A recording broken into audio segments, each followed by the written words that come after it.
Aujourd'hui, nous allons parler de la mise à jour 1.0.6 de Luminar Neo et on en parle juste après le générique.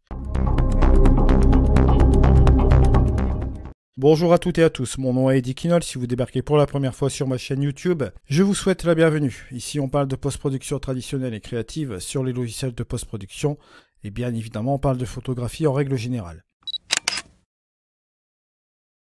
Alors aujourd'hui, on parle de la fameuse mise à jour 1.0.6 de Luminar Neo. Et là, vous allez voir qu'il y a des choses qui changent, bien sûr, au niveau du masquage. Et j'ai une petite surprise pour vous qui l'attendiez depuis longtemps. Je vous fais le clic droit ici et regardez. Hop! On a un fameux histogramme. Tout beau, tout neuf. Regardez ici, on a même la possibilité de mettre l'écrêtage. Magique. Alors, en cliquant dessus, bien sûr, vous avez la possibilité de choisir les canaux, que ce soit le rouge, le canal vert, le canal bleu, et bien évidemment le canal de luminosité. Et quand vous cliquez encore de nouveau comme ceci, vous avez le canal RVB. Comment cela va marcher ici? Alors, je vais tout simplement aller dans mon développement RAW. Ici, je vais faire toutes mes corrections de distorsion, etc. Je vais ici aller sélectionner mon pointeur.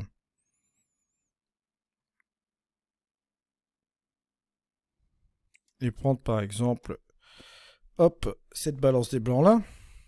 Voilà. Allez, je vais tirer un petit peu au niveau des ombres. Voilà, pourquoi pas, pour avoir ce truc là. Je vais balancer un petit peu mes hautes lumières. Voilà, juste comme ceci. Et ce que je vais faire tout de suite, c'est utiliser mon amélioration AI. Je vais prendre l'accent AI pour terminer un peu le travail. Voilà, pour lui donner un petit coup de peps comme ça. Une fois que ça c'est terminé, bon, je vais fermer tout cela, bien sûr. Je vais aller dans mon recadre AI. Je vais redresser un peu l'horizon. Voilà. Et je vais refermer l'outil. Voilà. Et maintenant, on va travailler un peu sur cette image, bien sûr. Je vais vous montrer le nouveau système de masquage dans Luminar Neo. Vous allez voir que là, on récupère pas mal de choses. Alors, bien sûr, là, ici, si par exemple, je vais dans le paysage, je vais tout simplement dans le masquage. On va aller ici dans le masquage. Vous avez désormais le pinceau, mais aussi le filtre gradué. Vous avez aussi le radial. Et vous avez ici le petit énoncé que vous voyez là, le masque par intelligence artificielle. Ça, on en viendra après. On va tout de suite utiliser le pinceau. Bon, comme à son habitude, vous faites ici un masquage avec le pinceau. Si vous revenez en arrière, bien sûr, vous avez la possibilité d'avoir plus d'action, d'afficher le masque ici. D'accord? Vous pouvez inverser le masque. D'accord? Copier ce masque et le coller. Alors là, on va ici tout simplement aller dans le gradient linéaire. Je vais ici par exemple utiliser le gradient linéaire. Je vais le baisser là par exemple. On voit que ça se passe ici. On peut l'inverser pour que ça aille vers le bas ou vers le haut, bien sûr.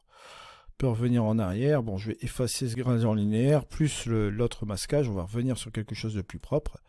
Bon, voilà. Je vais reprendre cette partie-là. Et vous voyez qu'ici, on a un masquage qui s'effectue sur la partie haute de l'image. Ce qui fait que là, si je reviens en arrière, si je reviens sur mon ajustement, si je mets par exemple de l'heure dorée, ça va s'appliquer directement sur la première partie ici de l'image. Si je reviens dans mon masquage et que je vois ici ce masquage ici, il est affiché sur la première partie. Je peux enlever l'affichage, voilà. Je le remets, on voit clairement que c'était affiché ici, bien sûr. Je vais faire effacer. Si je prends le gradient radial, regardez ce qui va se passer. Là, la même chose. Je peux tout simplement utiliser la partie rouge qui sera masquée du gradient linéaire, ou j'inverse, je dis que tout simplement ce sera une petite torche. C'est que l'effet du paysage, d'accord, sera appliqué sur cette partie-là de l'image, juste comme ceci. Et si je reviens ici en arrière, si je enlève mon affichage ici, vous voyez clairement, si vous faites le avant et le après, ça s'applique sur la partie-là utilisée par le filtre radial. Alors bien sûr, on peut copier ce masque, l'appliquer sur un autre outil, hein, d'accord. On fera juste après. Je vais tout simplement effacer. Ici, je vais effacer le masque et on va aller sur la catégorie AI masque. Et ça, c'est vraiment très très bien. Vous allez voir que c'est pas mal du tout. J'appuie sur ce AI masque. Notre petit algorithme commence à calculer ma petite image. Et après, il va vous mettre, comme vous voyez ici, des propositions. Attention, je tiens à mettre quand même au conditionnel, la version que j'utilise de Luminar Neo n'est pas la version finale, bien sûr. J'ai eu une version préliminaire pour vous la montrer ici, mais lorsque vous allez la mettre à jour, cette version de Luminar Neo, bien évidemment, vous aurez une version complète. Alors bien sûr, je vais sélectionner le ciel ici. Et voyez le travail que ça vous fait. Vous avez déjà ce premier travail qui est fait comme ceci. Attention, c'est la première version de Luminar Neo du masquage par intelligence artificielle, donc automatiquement, vous voyez un petit peu le travail qu'il vous a fait. Vous avez sélectionné ici le ciel.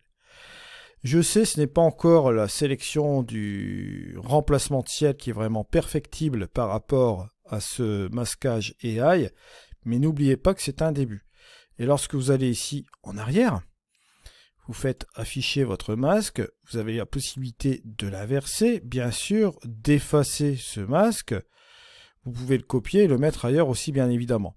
Vous pouvez aussi notamment reprendre avec le pinceau et affiner votre masque, vous voyez, juste ici, pour compléter la version manquante, juste comme cela.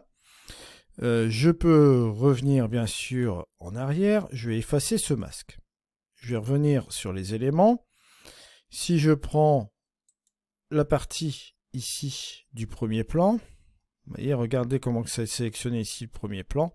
Il y a une petite sélection aussi également là. Expliquer pourquoi aussi également. Si j'enlève l'affichage, on voit ici qu'au niveau de la couleur, ça reprend aussi la même couleur que là. Alors bien sûr, c'est une première au niveau de la sélection. Voilà, je reviens ici. Vous voyez quand même le travail qu'il nous fait ici sur les bords, c'est quand même pas mal. On a déjà vraiment quelque chose qui, relativement pour une première version, est assez surprenante. Je vais effacer ce masque, je vais retourner ici, je vais aller sélectionner l'eau, juste comme cela. Voilà. Et regardez, il m'a fait une sélection juste comme ceci. Alors bien sûr, comme je vous le dis, c'est la première version de Mask AI. Et regardez déjà, le programme reconnaît quand même dans la scène où se situe le ciel, où se situe le premier plan, où se situe la mer. Bon, bien sûr, là, c'est pas perfectible ici au niveau du masquage sur les bords ici. Il vous suffira de prendre le pinceau pour affiner celui-ci, mais je tiens quand même à préciser, on est quand même sur une première version de cet outil. Souvenez-vous qu'on avait le remplacement de ciel. Au début, ce n'était pas perfectible et petit à petit, les remplacements de ciel se sont vraiment perfectionnés. Après, on a eu des nouveaux outils, etc. jusqu'à avoir un outil qui est vraiment, jusqu'à présent, le meilleur sur le marché. Alors là, si je reviens ici sur ce bouton architecture, par exemple, regardez ce qui va se passer. Il va me sélectionner l'architecture et il va me conserver, bien évidemment, l'eau. Si je clique à nouveau sur l'eau, je l'enlève. Vous voyez l'intelligence de ce truc-là? Si je prends par exemple bon, la flore, vous voyez, il va sélectionner ici cette partie-là. Bon, il m'a sélectionné ce manoir qui est juste ici sur le truc, mais bon, c'est par rapport aussi un petit peu à la couleur. Là, il s'est un petit peu planté, mais il m'a sélectionné quand même ce truc-là. Vous voyez, et si j'avais des montagnes, il le prendrait. Bon, là, je ne sais pas s'il me sélectionnerait la cote que je vois dans le fond. Je vais voir ce qu'il va me donner. Non, là, il me prend, vous voyez, cette première partie qui est là. Mais bon, si vous sélectionnez la montagne et le premier plan, si vous faites cela, vous voyez que là, vous additionnez les deux ici. Ce qui fait que vous pouvez, comme vous voyez là, enlever des choses, en remettre à volonté et interagir directement sur ce système-là.